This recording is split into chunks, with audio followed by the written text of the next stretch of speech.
तो एक बार फिर से स्वागत है दोस्तों हमारे इस यूट्यूब चैनल पे। आज की इस वीडियो में बात करने वाले हैं क्लास 12 सोशियोलॉजी इंपॉर्टेंट क्वेश्चन की। ठीक है, आपके जितने भी सेकंड टर्म के लिए इंपॉर्टेंट क्वेश्चन बनेंगे इस वीडियो के माध्यम से देखने वाले हैं। और भी वीडियो अपलोड अगर नहीं देखें तो जाके देख ले, और वरना मैं डिस्क्रिप्शन में लिंक डाल दूंगा जो प्लेलिस्ट बना हुआ है सोशियोलॉजी का स्पेशल। ठीक है, तो आपको सिर्फ उसमें सोशियोलॉजी का ही मिलेगा, फर्स्ट में हो चाहे सेकंड टर्म में हो। चलिए जो क्वेश्चन है आंसर है उसको देखते हैं। क्या आपका जो फर्स्ट क्वेश्चन क्या पूछा जा रहा है, देखिए आपका जो फर्स्ट क्वेश्चन है क्या है, औद्योगिकरण से क्या अभिप्राय है। ठीक है, क्या पूछा जा रहा है आपसे, औद्योगिकरण से क्या अभिप्राय है। ठीक है, तो आपका आंसर क्या हो जाएगा, औद्योगिकरण एक ऐसी प्रक्रिया है जिसके तहत उत्पादन मानवीय श्रम के आधार पर ना होके मशीनों से होता है। यहाँ पे क्या बोला जा रहा है कि औद्योगिकरण एक ऐसी प्रक्रिया है, ठीक है, जो जो क्या बोलते हैं कि मानव द्वारा ना होके, ठीक है, किससे होता है, मशीनों द्वारा किया जाता है। क्या होता है कि देखिए गांव देहात में क्या होता है, मजदूर खटता है, ठीक है, लेकिन आप बाजार तरफ जाइएगा, जो फैक्ट्री आता है, फैक्ट्री बड़ा बड़ा फैक्ट्री, वहाँ क्या होता है, मजदूर अभी काम नहीं कर रहे, अभी मशीन जो उपकरण है, मशीन उपकरण से काम ज़्यादा होता है और फुर्ती होता है, मतलब जल्दी होता है। ठीक है,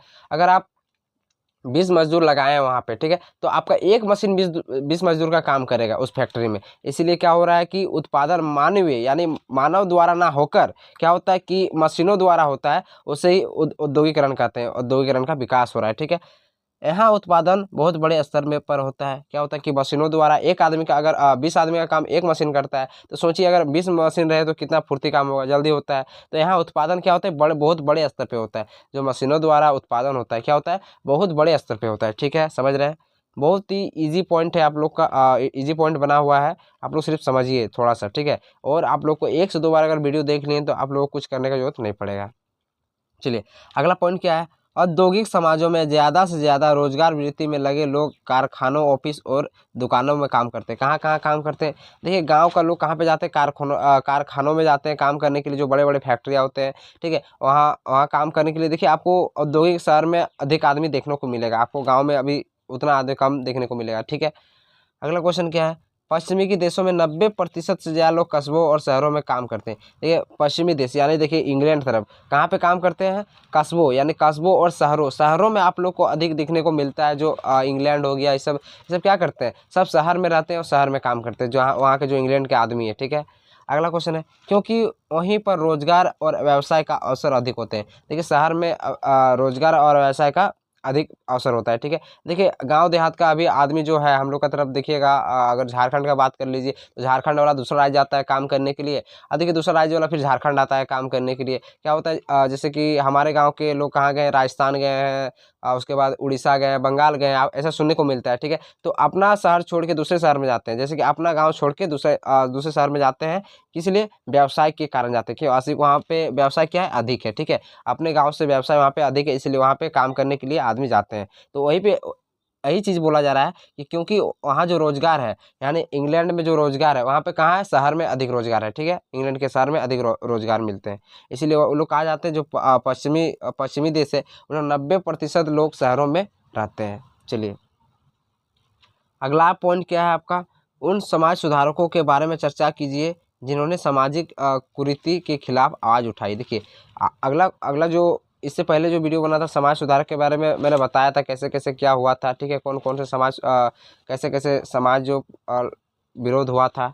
तो ये क्वेश्चन में आपको जानना है क्या कि जो समाज सुधारक कुरीति के खिलाफ जो आवाज़ उठाया था उनका नाम आपको याद रखना है। ठीक है, कुछ जो महत्वपूर्ण नाम है जैसे याद रखिएगा, राजा राम मोहन राय किस विरोध में उठाया था, सती प्रथा के विरुद्ध में आवाज़ उठाई। किसमें, सती प्रथा के विरुद्ध में आवाज़ उठाई। अगला अगला क्या है आपका, ज्योतिबा फुले किसने किस चीज़ लिए उठाया था, जाति जाति ठीक है, जाति भेदभाव, सॉरी यहाँ पे आपका होगा ये, जाति भेदभाव, महिला शिक्षा। ठीक है, जो ज्योतिबा फुले है वो किस किस चीज़ के लिए उठाया था आवाज़, जाति भेदभाव, महिला शिक्षा के लिए। ठीक है, और एक वो आपका क्या और एक तो क्या है आपका, रानडे ने विधवा, इसका नाम है ये। ठीक है, ये किस लिए उठाया था, विवाह का समर्थन किया, इसने क्या किया था, समाज के लिए विवाह का समर्थन किया था, आवाज़ उठाया था। ठीक है, चलिए अगला क्या है, अब अगला जो आपका है क्या है, जहां आरा शाह नवाज, इसने क्या उठाया था, बहु विवाह प्रथा के खिलाफ आवाज़ उठाई, बहु विवाह के प्रथा के खिलाफ इसने आवाज़ उठाया था। ठीक है, अगला जो है ब्रह्म समाज ये किस लिए उठाया था? सती प्रथा का विरोध किया था। ये भी सती प्रथा का विरोध किया था। ब्रह्म समाज सती प्रथा का इन्होंने विरोध किया था। ठीक है, तो आप लोग को समझ में आ गया। सिर्फ नाम याद रखना है कुछ यहाँ पे कि जो समाज में हो रही कुरीति के खिलाफ किस किस ने आवाज़ उठाया था। ठीक है, यानी अन्याय, समाज में हो रही अन्याय के खिलाफ किस किस ने आवाज़ उठाया था। ठीक है, तो आपको इतना याद रखना है, 4 से 5 याद रखिएगा। आपको 3 या 5 मार्क्स के लिए पूछा जाएगा। ठीक है, चलिए आगे बढ़ते हैं। आपका जो अगला क्वेश्चन है क्या है? हरित क्रांति से क्या अभिप्राय है? ठीक है, पहले जान लेते हैं कि हरित क्रांति हुआ क्यों था। ठीक है, 1960 के दशक में भारत के लिए संकट का काल माना जाता है। क्यों माना जाता है? क्योंकि 1960 का जो काल का दशक है ये बहुत ही घटनायक है। ठीक है, घटनायक यानी बहुत ही संकट वाला काल माना जाता है 1960 से 1970 के बीच। ठीक है, इस दशक में बहुत ही घटनाएं हुई थी। तो आप लोग को जानने को मिलेगा, यही पॉइंट में जानने को मिलेगा कि क्या क्या घटना हुआ था। ठीक है, इस दशक में भारत के कई समस्याओं को सामना करना पड़ा। ठीक है, इस दशक में भारत को कई समस्याओं का सामना करना पड़ा था। देखिए, जैसे याद रखिएगा, जैसे 1962 में क्या हुआ था? चीन युद्ध हुआ था। 1964 में नेहरू जी की मृत्यु हो गई थी, जो प्रधानमंत्री थे नेहरू जी। ठीक है, उसकी मृत्यु हो गई थी। उसके बाद क्या हुआ था? 1965 में फिर पाकिस्तान से युद्ध हुआ था। और 1966 में क्या हुआ था? लाल बहादुर शास्त्री की भी मृत्यु हो गई थी। कब हुआ था? 1966 में लाल बहादुर शास्त्री का भी मृत्यु हो गया था 1966 में। ठीक है, उसके बाद क्या होता है? मानसून की असफलता। इतना सारा युद्ध होने का बम बारूद होने के बाद क्या होगा? तो जाहिर से बात है आपका जमीन बंजर हो गया होगा। फसल में तो कठिनाई दिक्कत होगा ही उगाने में। ठीक है, क्या होगा? मानसून की असफलता, अकाल की स्थिति, अकाल आ पड़ा। क्योंकि हर तरफ क्या था? तबाही तबाही तब फैला हुआ था। क्योंकि चीन युद्ध हो रहा था, उसके बाद पाकिस्तान से युद्ध हो रहा था 1965 में। इसीलिए तब तबाही है, सिर्फ बम बारूद का ही धमाका देखने को मिल रहा था। इसलिए खाद्यान्न में संकट आ गया, खाद्यान्न में संकट आ गया, अकाल की स्थिति पड़ गया, मानसून की असफलता हो गई। ठीक है, तो आप लोग को इतना जानने को मिला कि हरित क्रांति से क्या अभिप्राय, किस लिए हुआ था। ठीक है, ये आपको क्या जानने को मिला कि ये किस किस कारण से हुआ था। आपको अगर पूछा जाए कि किस किस कारण से हुआ था हरित क्रांति, ठीक है, तो आप इतना पॉइंट लिख सकते हैं। ठीक है, चलिए आगे देख लेते हैं जो हरित क्रांति का अभिप्राय है वो किस किस चीज़ से है। ठीक है, हरित क्रांति कृषि। ठीक है, देखिए यहाँ पे क्या होता है? खाद्यान्न का संकट, एक पॉइंट और छूट गया था, बिहार में अनाज का संकट। बिहार में क्या होता है? अनाज का संकट हो गया था। तो जाहिर सी बात है, इतना बम बारूद होगा, हर तरफ तबाही तबाही है, तो खाद्यान्न में अनाज कहाँ से उगेगा? जमीन तो बंजर हो पड़ा है बम और बारूद से। अगला पॉइंट क्या है आपका? जो हरित क्रांति कृषि आधुनिकरण एक सरकारी कार्यक्रम था। क्या होता है हरित क्रांति? ठीक है, हरित क्रांति से क्या अभिप्राय, आपसे एक क्वेश्चन पूछा जा रहा था। हरित क्रांति क्या है कि जो इतने बम बारूद में इतने तबाही के बाद जो आपका हरा भरा फिर से नया हरा भरा देखने को मिला, वही आपको हरित क्रांति माना जाता है। ठीक है, हरित क्रांति देखिए कैसा हुआ था कि हरित क्रांति आधुनिकरण का एक सरकारी कार्यक्रम था। वहाँ एक कार्यक्रम रखा गया था। ठीक है, एक कार्यक्रम के तहत क्या हुआ था? वहाँ पे कुछ कीटनाशक सिंचाई दवाई वगैरह दिया था, जो किसान लोग को मिला था। किस लिए मिला था? कृषि करने के लिए। तो आप लोग को आगे पॉइंट में अच्छा से समझने को मिलेगा। आप लोग इतना समझिए कि हरित क्रांति कृषि आधुनिकरण का एक सरकारी कार्यक्रम था। इसके तहत सरकार ने कृषि उत्पादन को बढ़ावा देने के लिए प्रयास किया। जो सरकार थे तब तो क्या होता बोल रहे थे, तो तब से एकदम पूरा अकाल पड़ गया था जब युद्ध चल रहा था। इतना 2 प्रधानमंत्री की मौत हो गई उस टाइम ही। ठीक है, तो क्या होता उस टाइम पूरा अकाल पड़ गया था देश में। तो क्या हुआ था? इसके तहत सरकार ने कृषि उत्पादन को बढ़ावा देने के लिए प्रयास किया। ठीक है, जो सरकार है हमारा वो कृषि उत्पादन के लिए प्रयास किया। क्या हुआ था? अच्छी गुणवत्ता का बीज, कीटनाशक, खाद, सिंचाई तकनीक किसानों को उपलब्ध कराया। मैंने थोड़ा देर पहले ही बोला कि अच्छी अच्छी कीटनाशक दवा, खाद, सिंचाई तकनीक, इतने चीज़ उपलब्ध करवाएं किसको? किसान को। ठीक है, इससे कृषि को लाभ हुआ, गेहूं उत्पादन बढ़ा। क्या हुआ? इससे क्या हुआ? कृषि का मतलब कृषि अधिकतर बढ़ा, और क्या हुआ? गेहूं का उत्पादन अधिक हुआ। ठीक है, हरित क्रांति से कुछ राज्यों को अधिक लाभ हुआ था। हरित क्रांति से क्या होता है? कुछ राज्यों को अधिक लाभ हुआ, जैसे देख लीजिए कौन कौन सा राज्य को अधिक लाभ हुआ था। पंजाब, उत्तर प्रदेश, आंध्र प्रदेश तथा तमिलनाडु। ठीक है, इतने इतने सारे राज्यों को अधिक लाभ हुआ था किससे? हरित क्रांति से। हरित क्रांति, ठीक है, हरित क्रांति से इतने शहरों को लाभ हुआ था।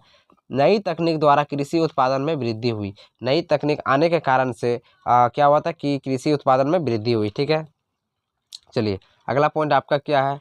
हरित क्रांति सरकार तथा इसमें योगदान देने वाले वैज्ञानिकों की एक महत्वपूर्ण उपलब्धि मानी जाती है। ठीक है, देखिए जो देश का इतना खराब माहौल था, लेकिन उसको सही करने के लिए देखिए, तब आदमी अगर कृषि खेती उती नहीं करेगा तो फिर खाएगा कैसे। ठीक है, तो इतना खराब माहौल होने के बावजूद ये हरित क्रांति लाया गया, जो सरकार किसानों को हेल्प करने के वजह से क्या होता है, उन लोग का जो खेती है वो बहुत अच्छा ढंग से हुआ, अच्छी ढंग से होने के कारण से, ठीक है, अच्छी ढंग से होने के कारण से फिर से जो समस्या था, जो उतनी समस्या का सामना करना पड़ा था, वो सही हो गया फिर से। ठीक है, आपका जो आखिरी पॉइंट है क्या है देख लेते हैं।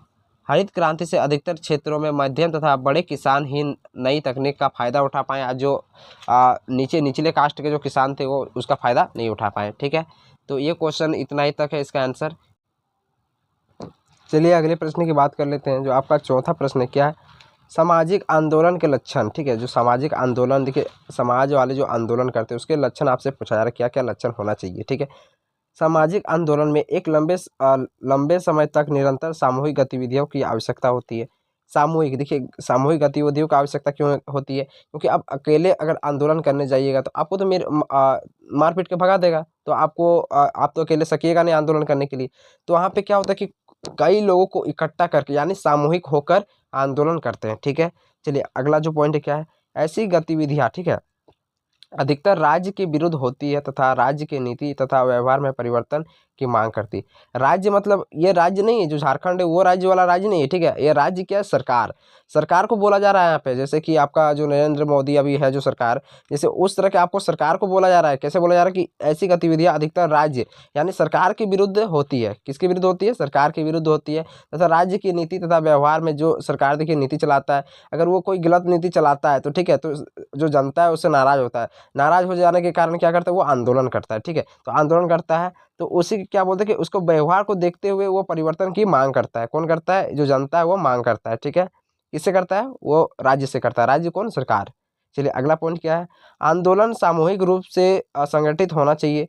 जो आंदोलन है वह सामूहिक रूप से क्या होना चाहिए, संगठित होना चाहिए। एक जगह पे मतलब संगठित होना चाहिए सभी को। ठीक है, तभी आंदोलन सही से चल पाएगा। आप 2-4 जन हीरो बनने जाइएगा तो आपको तो मार पीट के भगा देगा, तो आंदोलन तो हुआ नहीं। अगर आप लोग एकजुट होकर, ठीक है, सही से अगर डटे रहें, जो आपके जो सरकार आपसे कोई गलत काम कर रहे हैं, सरकार जो आप लोगों को सुविधा नहीं दे रहा है, ठीक है, तो आप लोग अगर मांग कर रहे हैं तो एक साथ संगठित होकर कीजिएगा तो आप लोग को उसका फल मिलेगा। ठीक है, चलिए अगला क्या है, सामाजिक आंदोलन प्रायः किसी जनहित के मामले में परिवर्तन के लिए होते हैं। ठीक है, अगला पॉइंट क्या है, जैसे आदिवासियों का जंगल पर अधिकार, विस्थापित लोगों का पुनर्निवास। देखिए आपको कहीं क्या करता है कि एक जगह से दूसरी जगह भगा देता है। ठीक है, कोई कारण से भगा दिया होगा, चाहे कुछ भी। ठीक है, तो आप आंदोलन कर सकते हैं। तो आंदोलन कीजिएगा तो आपको सामूहिक सामूहिक यानी बहुत ही जन चाहिए इकट्ठा। ठीक है, तो आप साथ में कर सकते हैं, आपका आंदोलन अच्छा रहेगा। अगला क्या है, आपका पॉइंट क्या है, आंदोलन में भाग लेने वाले आंदोलनकारियों के उद्देश्य तथा विचारधाराओं में समानता होनी चाहिए। ठीक है, जितने भी आंदोलनकारी रहेंगे, ठीक है, उनका जो उद्देश्य है और विचारधारा है वो समानता होनी चाहिए, एकदम अच्छी तरह से होना चाहिए और समानता होना चाहिए। ठीक है, आंदोलन का उद्देश्य एक ही होना चाहिए। सबका जो आंदोलन मकसद रहेगा एक ही होना चाहिए। ये नहीं कि मुझे मैं इसलिए लड़ रहा हूँ, वो बोलेगा मैं इसलिए लड़ रहा हूँ। सबका आंदोलन एक ही होना चाहिए। सामाजिक आंदोलन विरुद्ध के विभिन्न साधनों का विकसित करता है। जैसे, ठीक है, जैसे आप लोग आंदोलन करते हैं किस किस चीज़ से करते हैं, तो यहाँ पे देख लीजिए। जैसे में क्या हो, यहाँ पे मोमबत्तियाँ होगा। ठीक है, तो यहाँ पे टाइपिंग के मिस्टेक है। मशाल, जुलूस, काले कपड़े का प्रयोग आदि। ज्योतिबा फुले जाति का भेदभाव एवं महिला शिक्षा, ये जो आपका ऊपर वाला है टाइपिंग, तो ठीक है, वो उसका पॉइंट यहाँ पे आ गया, इसका ये नहीं होगा। ठीक है, तो इतने मोमबत्तियाँ, मशाल, जुलूस, काले कपड़े का प्रयोग करके क्या होता है, आंदोलन शुरू किया जाता है। ठीक है, आंदोलन चलाया जाता है। तो आप लोग समझ गए होंगे। चलिए अगला पॉइंट क्या है, अगला जो क्वेश्चन आपका क्या है, भूमंडलीयकरण पर संक्षिप्त टिप्पणी लिखें। ठीक है, भूमंडलीयकरण क्या है, उस पर संक्षिप्त टिप्पणी लिखने को बोला जा रहा है। तो भूमंडलीकरण आप लोग यहाँ से समझ लीजिए। ठीक है, वैश्वीकरण को भूमंडलीकरण कहा जाता है। ठीक है, वैश्वीकरण और भूमंडलीकरण एक ही चीज़ है, आप लोग कंफ्यूज मत होइए। भूमंडलीकरण का अर्थ देश की अर्थव्यवस्था को विश्व की अर्थव्यवस्था से जोड़ा जाता है। भूमंडलीय का अर्थ क्या होता है, अपनी देश की अर्थव्यवस्था से दूसरे देश की अर्थव्यवस्था को जोड़ा जाता है। ठीक है, इसे वैश्वीकरण कहते हैं, अर्थात बाहर की कंपनियां कर, यहाँ पे को होगा, ठीक है, को भारत में व्यापार कर सके और भारत की कंपनियां बाहर जाकर व्यापार कर सके, ठीक है। क्या होता है, जो बाहर की कंपनियां हैं वो हमारे देश में आते हैं व्यापार करने के लिए, और हम क्या करते हैं, हम जाते हैं व्यापार करने के लिए कहाँ, दूसरे देश। इसको ही क्या कहता है, भूमंडलीकरण कहा जाता है, वैश्वीकरण कहा जाता है, ठीक है। जैसे कि आप क्या करते हैं, देखिए हमारा जो देश में उत्पादन होता है, ठीक है, जितने भी उत्पादन होता है वो दूसरे देश में सेल होता है, और दूसरे देश वाला सामान क्या होता है कि हमारे देश में आते हैं। इसी को हम लोग क्या कहते हैं, वैश्वीकरण कहते हैं, ठीक है, वैश्वीकरण। और हमारे देश पर वैश्वीकरण का बहुत ही अधिक प्रभाव पड़ा था। जैसे अंग्रेज क्या है, यहाँ पे आए थे तो वैश्वीकरण के माध्यम से, ठीक है, बिजनेस के माध्यम से आए थे, लेकिन वो क्या किए थे, 200 वर्षों तक हमारे देश को शासन कर लिए, 200 वर्षों तक हमारे देश को गुलाम बना के रख लिए। किस जरिए पे आए थे, वो भूमंडलीकरण यानी वैश्वीकरण के जरिए पे आए थे हमारे देश, लेकिन 200 वर्षों तक हमारे देश को शासन बना के रख लिए, ठीक है, गुलाम बना के रख लिए। चलिए अगला जो पॉइंट है आपका क्या है, आखिरी जो प्रश्न है, भूमंडलीकरण की चुनौतियाँ क्या है, ठीक है, भूमंडलीकरण की चुनौतियाँ वो क्या क्या है। भूमंडलीकरण के कारण भारत के इन चुनौतियों का सामना करना पड़ रहा है, क्या क्या सामना करना क्या क्या सामना जो करना पड़ता है भारत अभी, ठीक है, तो वो देखना है आप लोग को। देखिए क्या हो रहा है, आयात में वृद्धि तथा निर्यात में कमी। देखिए आ तो रहा है बाहर का जितने भी सामान, जैसे चाइना हो गया, चाइना से देखिए जितना भी नए नए टेक्निक मोबाइल वगैरह जितना भी हो गया आपका इलेक्ट्रॉनिक सामान, ठीक है, कहाँ से आ रहा है, चाइना से आ रहा है। लेकिन हमारे भारत देश वाला बहुत ही कम मात्रा में जा रहा है दूसरे देश से, लेकिन दूसरे देश से हमारे देश बहुत ही अधिक मात्रा में आ रहा है, ठीक है। राजस्व की हानि और विदेशी वस्तुओं का भरमार। यहाँ पे क्या हो रहा है, जो हमारा इंडिया है, इंडिया में जो विदेशी वस्तु है, ठीक है, यहाँ पे तो पूरा भरमार हो गया है, लेकिन जो हमारा देश से जो साधन है, सॉरी वस्तु जो है वो दूसरे देश उतना नहीं पहुंच पा रहा है, लेकिन दूसरे देश वाला जो सामान है, वस्तु है, हमारे देश में बहुत ही भरमार हो गया है। जैसे कि हम लोग बोलिएगा ना, तो हम लोग सिर्फ जो होता है कि बाहर का वस्तु ही हम लोग इस्तेमाल कर रहे हैं, खाने से लेके पीने से लेके मोबाइल, जितने भी हम लोग का जीने का सामान है, सब आप लोग का मानिएगा, लगभग मानिएगा तो लगभग आप लोग का जो बाहर का वस्तु है उसी को आप लोग यूज करते हैं। यानी जो बाहर का वस्तु है, विदेशी वस्तु, ठीक है, सॉरी विदेशी जो वस्तु है उसका यहाँ पे देश में क्या हो गया, भरमार हो गया है। अब विदेशी कर्ज का बोझ आदि, ठीक है, हो गया विदेशी जो इतना सामान हम लोग खरीदते हैं तो उसका बोझ हम लोग का ऊपर आदि, यानी बहुत ज़्यादा बोझ हो गया, ठीक है। तो आज के लिए इतना ही, मिलते हैं नेक्स्ट वीडियो में, नेक्स्ट वीडियो के साथ। जय हिंद, जय भारत।